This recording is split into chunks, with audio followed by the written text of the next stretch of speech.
குடலிறக்கம் hernia எப்போ அவசர அறுவை சிகிச்சை செய்யணும், எப்போ எமர்ஜென்சி சர்ஜரி இண்டிகேட்டட் உடனே பண்ணி ஆகணும் அப்படின்னு உங்கள் அறுவை சிகிச்சை நிபுணர் எப்போ சொல்லுவார்?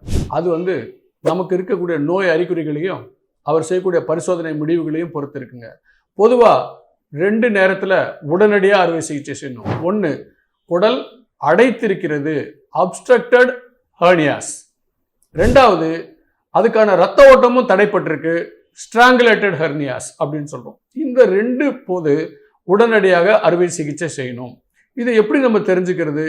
வலி கூடிக்கொண்டே போதல், வயிறு உபசமாதல், வாந்தி வருதல், அல்லது மலம் கழிக்க முடியாமல் மலச்சிக்கல் ஏற்பட்டு விடுதல், இது மாதிரி எல்லாம் குறுகிய காலத்திலேயே இது அதிகமாக ஏற்பட்டால் அது இந்த ஹெர்னியால ஏற்பட்டக்கூடிய அடைப்புனால இருக்கலாம்.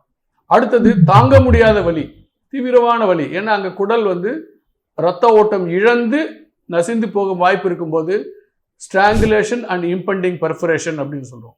அப்படி இருக்கும்போது உடனடியாக அறுவை சிகிச்சை செய்ய வேண்டியிருக்கும் அப்படின்னு நம்ம தெரிஞ்சுக்கணும்.